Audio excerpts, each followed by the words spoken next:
Alors, troisième exercice.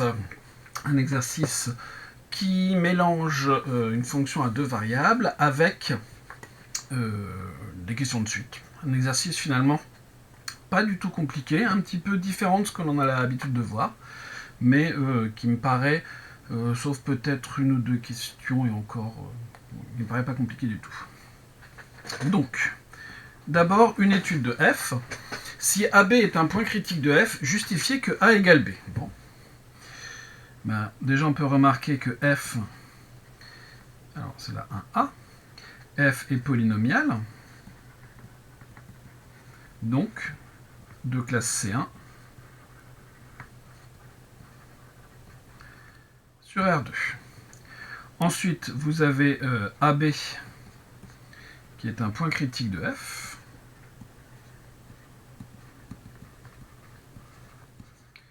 Si D1f en AB égale D2f en AB égale 0.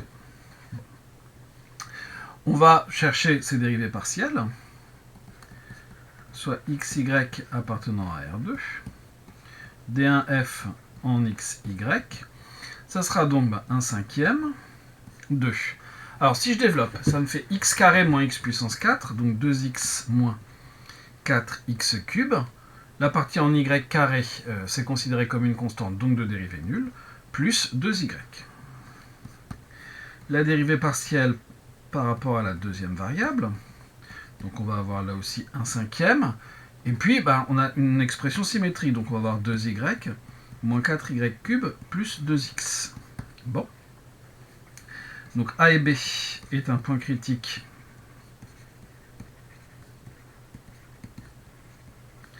de f, si et seulement si. Et bien donc on a, alors je vais mettre ça comme ça, 1 cinquième de 2a moins 4a au cube plus 2b égale 0, et 1 cinquième de 2b moins 4b au cube plus 2a égale 0. Ce qui revient à, en multipliant tout par 5 et en divisant tout par 2, a moins 2a cube plus b égale 0, et b moins 2b cube plus a égale 0. Donc un système un petit peu plus simple. Bon. On peut remarquer que ces deux choses-là sont égales. On a donc a moins 2a cube plus b égale b moins 2b cube plus a, c'est-à-dire, en soustrayant a et b de chaque côté, moins 2a cube égale moins 2b cube, ou encore a cube égale b cube, c'est-à-dire que a égale b. C'est donc ça qu'on voulait pour la première partie. Donc a, b est un point critique de f. Si AB est un point critique de f, alors A égale B. On a résolu la première partie de la question. Ensuite, on nous demande de trouver ces points critiques. Bon. Si A égale B, alors on a A moins 2A cube plus A égale 0, c'est-à-dire que 2 facteur de A moins A cube égale 0, c'est-à-dire que A facteur de 1 moins A carré égale 0, c'est-à-dire que A égale 0 ou A égale 1 ou A égale moins 1.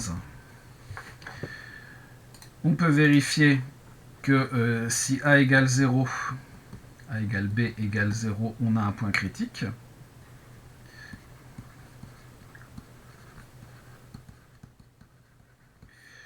Si A égale B égale 1, on a, en reportant là-dedans, 1 moins 2 plus 1, ça fait bien 0. On a aussi un point critique. Et même chose, si A égale B égale moins 1. Bon. si on a des implications, mais pas forcément des équivalences. Je vous rappelle que quand on a un système d'équations qui n'est pas linéaire, on n'a pas, on peut utiliser des méthodes type pivot de Gauss, mais on n'a aucune certitude que ça nous apporte une solution unique. Donc finalement, f admet trois points critiques.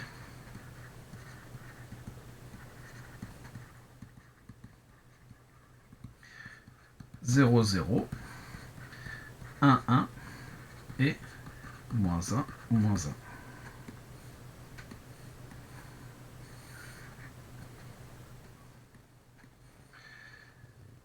Et la valeur de f en chacun de ces points, f de 0, 0, ça vaut, si j'en 1 cinquième de 0, ça vaut 0. F de 1, 1. Donc là, on va avoir un petit peu plus de calcul. Non, ça fait 2 cinquièmes. Et f de moins 1, moins 1. Comme ce sont des carrés, ça va être f de 1, 1, c'est-à-dire que ça va nous faire 2 cinquièmes aussi. Première question terminée. Question B. Précisez le ou les extrémums de la fonction g. G est une fonction du second degré.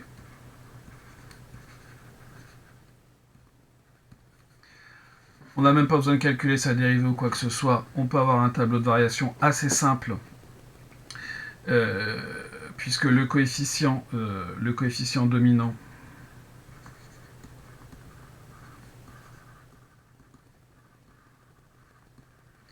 est moins 1 dixième qui est négatif. Donc la fonction va être d'abord croissante puis décroissante. Et ces variations changent en moins b sur 2a, c'est-à-dire moins 2 cinquièmes divisé par 2 fois moins 1 dixième, c'est-à-dire 2. D'où les variations de g. Sinon, évidemment, le calcul de la dérivée fonctionnait très bien. T moins l'infini, 2 plus l'infini. Variation de g. Bien sûr, ici on a du moins l'infini, ici on a du moins l'infini. Et g de 2, ça vaut 4 cinquièmes moins 15 cinquièmes, 0.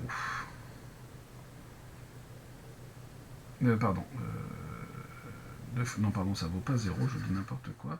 G de 2 vaut donc 4 cinquièmes moins 4 dixièmes, c'est-à-dire 4 dixièmes, c'est-à-dire 2 cinquièmes. J'aurais pu les 4 dixièmes, j'aurais pu mettre 2 cinquièmes. Donc 2 cinquièmes ici.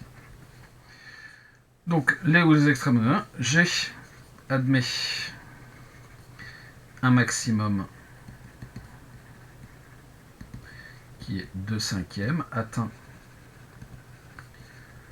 pour t égale 2, et n'admet pas de minimum. Elle n'est pas minorée d'ailleurs.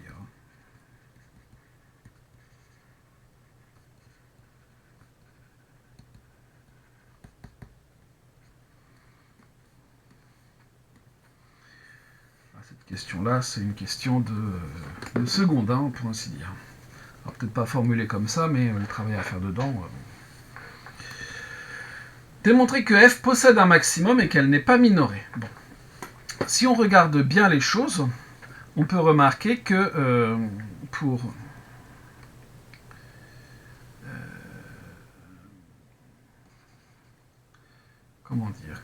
parce qu'en fait, la fonction qui majore f, c'est g de x carré plus y carré. On a pour tout x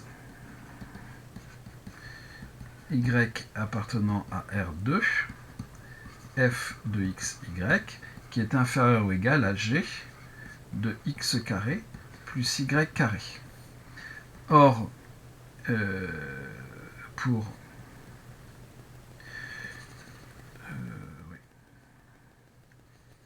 qui est inférieur ou égal à 2 cinquièmes d'après ce qui précède,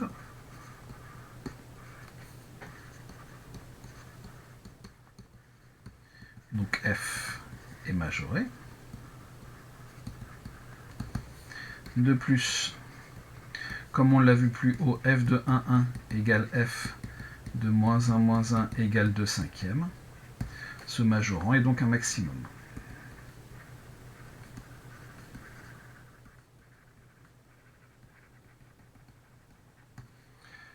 Donc j'ai f admet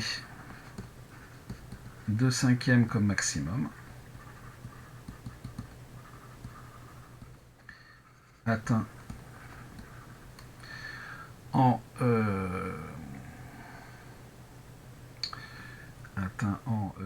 1 et en moins 1, moins 1. Peut-être ailleurs, hein, mais probablement pas, puisque sinon on aurait des points critiques en plus. Ensuite, il faut montrer que f n'est pas minoré.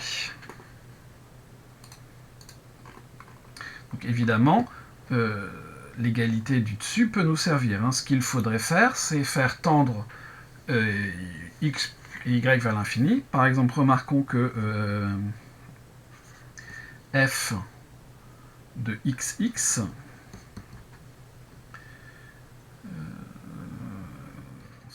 on sait combien ça vaut, mais ça va être plus petit.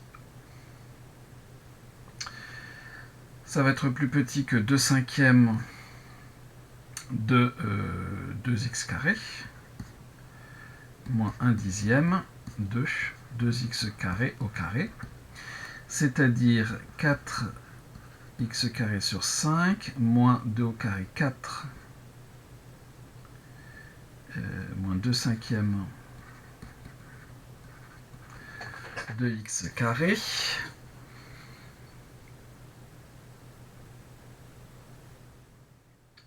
ça ne nous aide pas des masses. C'est 2 cinquièmes de x à la puissance 4, c'est pour ça. Voilà. Qui va tendre clairement vers moins l'infini. Lorsque x tend vers moins vers plus l'infini, par exemple. Donc, f n'est pas minoré.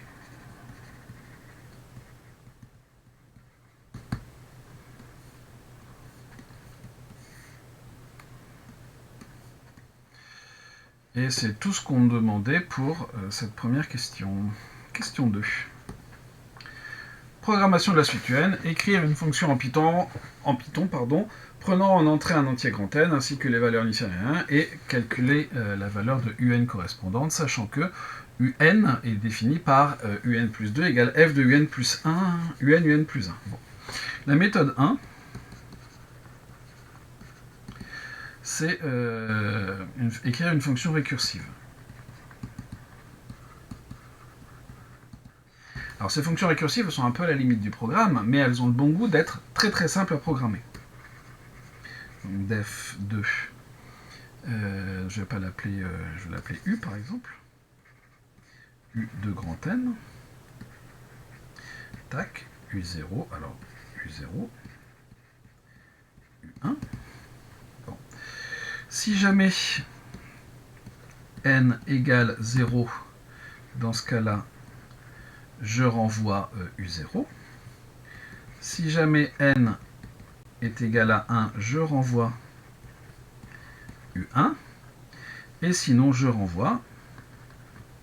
Alors là, c'est vraiment la façon, informaticienne de faire les choses, en écrivant le moins de code possible.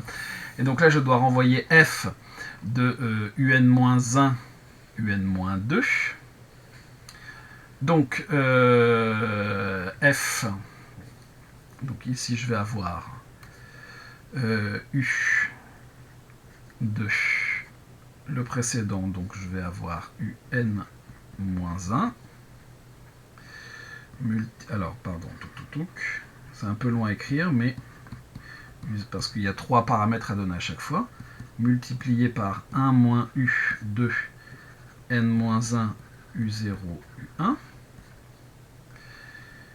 voilà, plus U de N-2 U0 U1, multiplié par 1 moins U de N-2 U0 U1, plus 2 fois u de n moins 1 u0, u1, multiplié par u de n moins 2 u0, u1, le tout sur 5. Voilà. Donc ça, c'est la forme qui écrit le moins. Et avec Python, ça fonctionne assez bien parce qu'il garde les choses en mémoire. Donc c'est u de n-1 que j'ai écrit plusieurs fois. En fait, il ne les recalcule pas plusieurs fois. Bon. Une version qui fonctionnera avec d'autres langages, variante de cette version. Donc j'aurai toujours un def de u de n de u0 et de u1. Donc si jamais n est égal à 0, dans ce cas-là, je renvoie u0. Elif n égale 1, dans ce cas-là, je renvoie u1. Et else, dans ce cas-là, je vais avoir un morceau que je vais appeler un pour un-1, qui sera égal à u de n-1, u0, u1. Un un2 pour un-2 qui sera u de n-2, u0 et u1. Et dans ce cas-là, je renverrai tac, oui, si. Donc un multiplié par 1 moins u. J'ai oublié les carrés. Ah, j'ai oublié les carrés.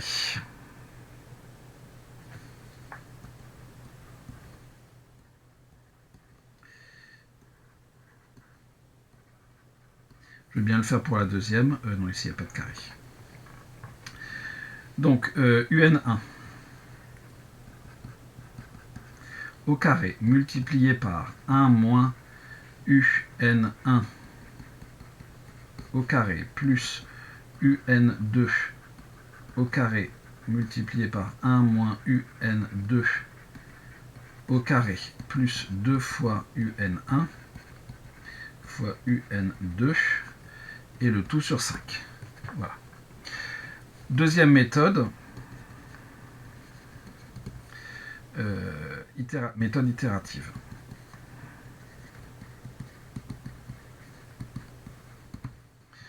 Donc j'aurai là aussi un def de u de n de u0 et de u1.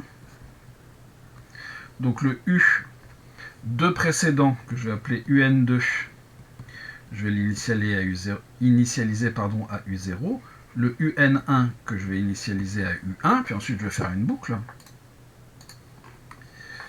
For k in range n. Voyons voir.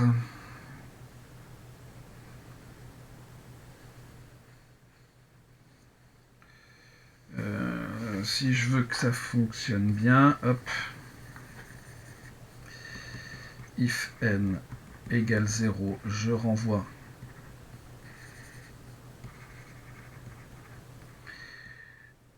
un2.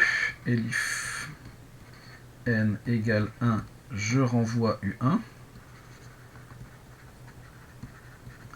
Et sinon, je vais faire une boucle for k in range. Donc il faut que je commence à partir du rang 2 et je vais devoir aller jusqu'au rang n inclus, donc au rang n plus 1. Je vais calculer un u, que je vais appeler un, qui sera égal à un moins 1 au carré, multiplié par 1 moins un moins 1 au carré, plus y au carré facteur de 1 moins y au carré, plus 2 fois x fois y, le tout divisé par 5. Et ensuite, il faut que je décale mes anciens. Donc le un2, le un-2 devient, prend la valeur du un-1. Le un-1 prend la valeur du un. Et c'est tout. Et à la fin de cette boucle, je renvoie en fait UN. Vous voyez que c'est quand même beaucoup plus lourd à écrire que cette variante, et encore, la première, elle est quand même un petit peu plus simple. Donc voilà pour cette histoire de programmation. Question 3. On va s'intéresser à une suite. On considère donc la suite UN et la suite AN. La suite AN, c'est une suite qui est récurrente linéaire d'ordre 2. Bon. Démontrer que pour tout n appartenant à n, UN est compris entre 0 et 1. Là, typiquement, c'est une récurrence. Hein. Soit n appartenant à n. On note Pn, la proposition, est bien UN compris entre 0 et 1. Bon. On initialise. Donc là, attention, on va faire une récurrence qui revient 2 rangs en arrière. Donc pour n égale 0, vous avez U0 qui appartient à 0, 1. Vous avez pour n égale 1, U1 qui est aussi dans 0, 1. Donc P0 et P1 sont vrais. Si je ne dis pas de bêtises, c'est bien ça. Je le fais de mémoire, mais non, c'est bien ça.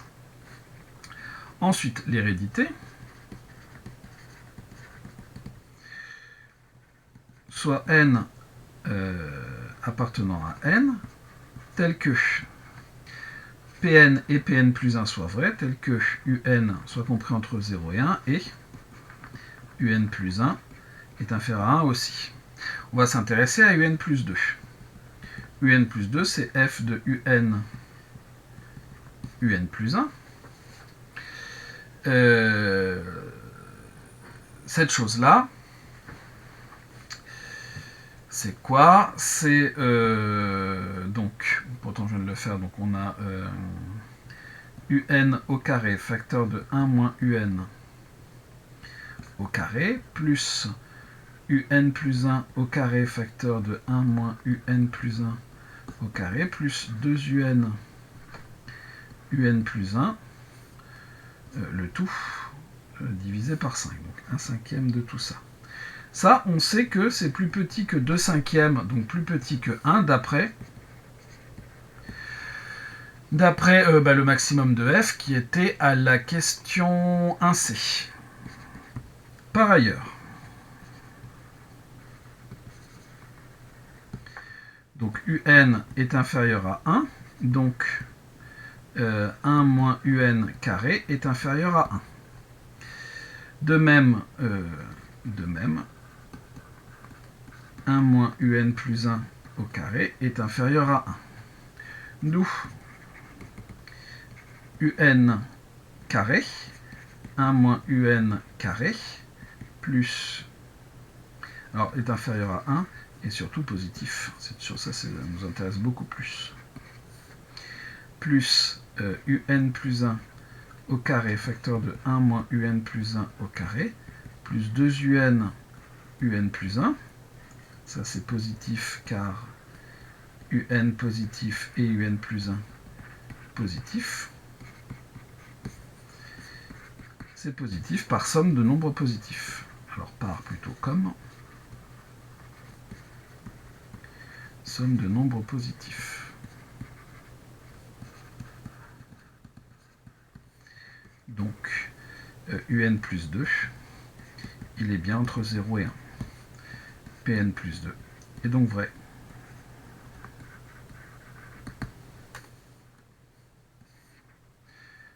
Reste, comme pour toutes les récurrences, à conclure. Je vais avoir besoin d'une nouvelle page. Conclusion. Par principe de récurrence,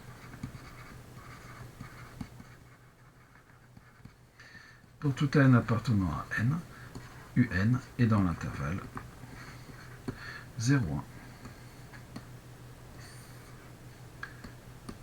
1. Hop là. Question... Non, on n'a pas fini. En déduire que pour tout n appartenant à n, un plus 2 est inférieur à 2/5 de un plus 1. Bon. On sait maintenant que pour tout n appartenant à n, un est compris entre 0 et 1. Qu'est-ce qu'on peut dire de tout ça?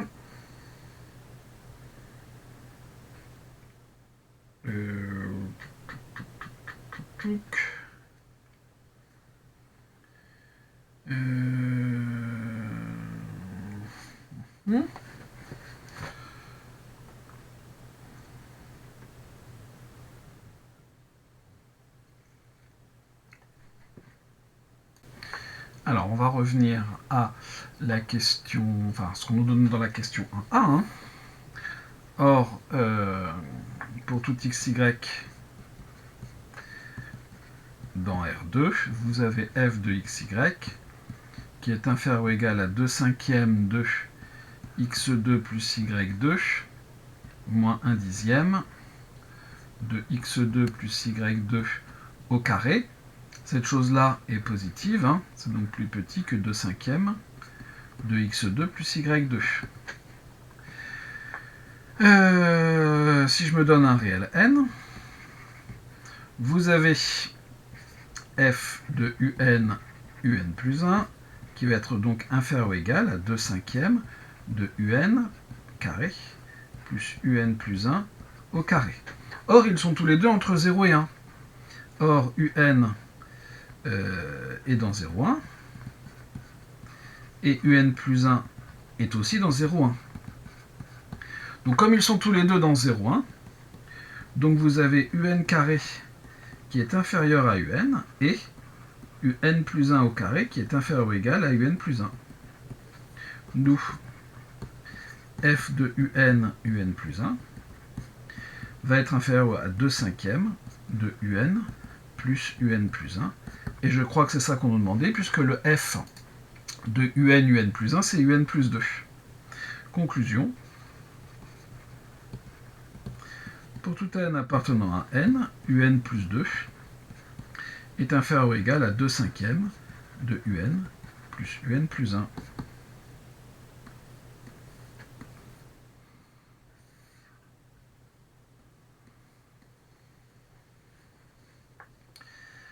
Question B.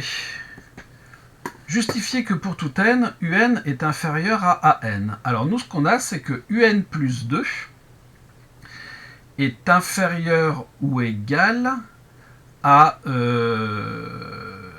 plus 1. On a quelque chose qui ressemble. Là, moi, je pense que une petite récurrence, ça vaudrait le coup aussi pour justifier tout ça. Donc, soit n appartenant à n, notons Pn, la proposition, eh bien, un inférieur ou égal à an. On initialise.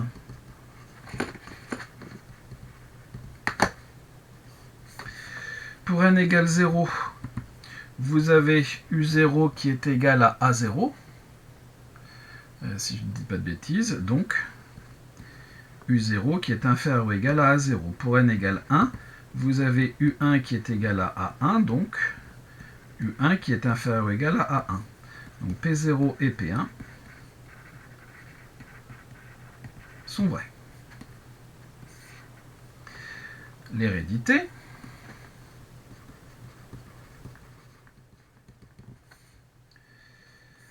Soit n appartenant à n tel que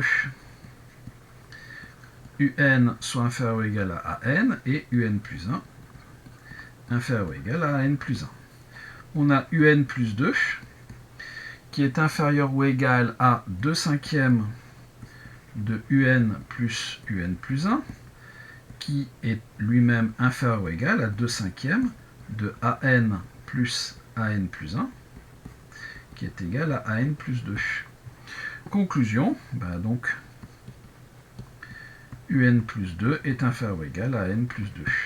La proposition P au rang n plus 2 est alors démontrée. J'écris vraiment mal. Conclusion. Par principe de récurrence,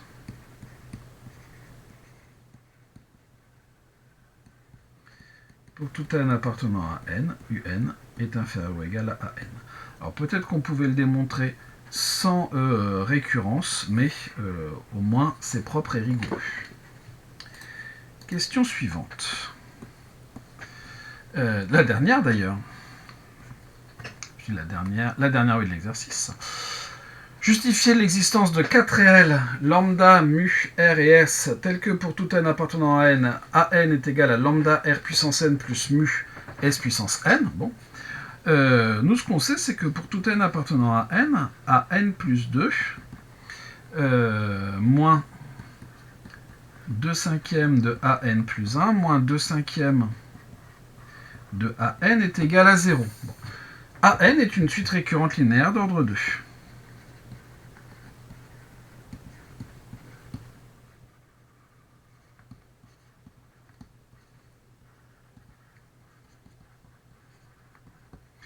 Son équation caractéristique.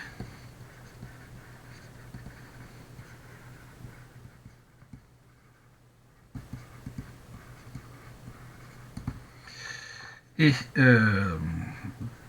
x carré moins 2 cinquièmes de x moins 2 cinquièmes égale 0. Bon. Donc, on va chercher son discriminant. Je ne m'embête pas. 4 25e, moins 4 multiplié par 1 multiplié par moins 2 cinquièmes, c'est-à-dire 4 25e plus 8 cinquièmes, c'est-à-dire 44 sur 25, c'est-à-dire 4 sur 25 multiplié par 11. Bon, ça c'est largement positif. Et donc on a deux solutions. La première qui est x1 qui est égale à moins b moins racine de delta divisé par 2a, c'est-à-dire 1 moins racine de 11 sur 5. Et la deuxième qui est 1 plus racine de 11 sur 5. D'où il existe deux réels lambda et mu, tels que pour tout n appartenant à n est égal à lambda multiplié par la première racine, donc 1 moins racine de 11 sur 5, le tout à la puissance n, plus mu, 1 plus racine de 11 sur 5, le tout à la puissance n. D'où bon, c'est bon en fait, hein. Je ne vais pas m'embêter à dire qu'il existe un R et un S. Je ne vais pas m'embêter, je vais quand même le noter ici. Hein. Donc ça, zut.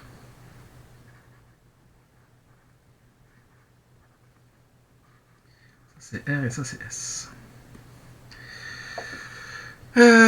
Étudier la convergence de la suite UN. Bon bah très bien. On a donc 1 moins racine de 11 sur 5. Alors racine de 11, il faudrait l'encadrer entre deux entiers, ça sera assez bien.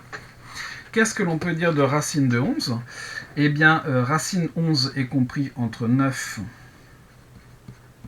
et 16, donc racine de 11 est compris entre 3 et 4.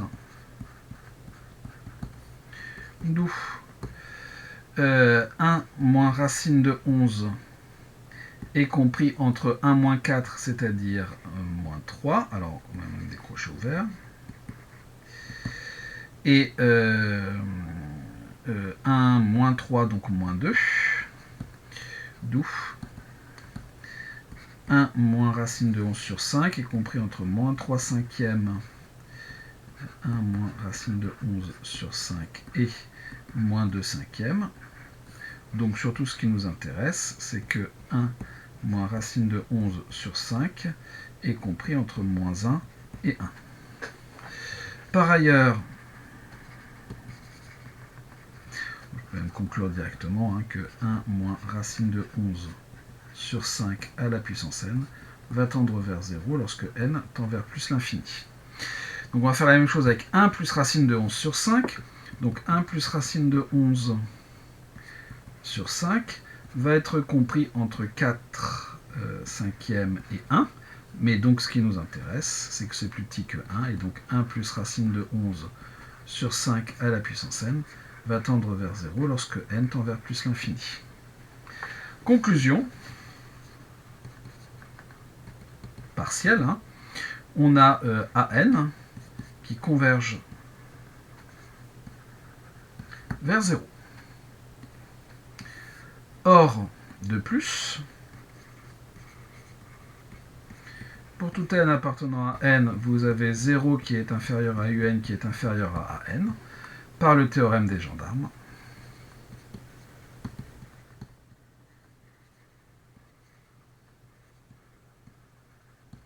Vous avez la suite un qui converge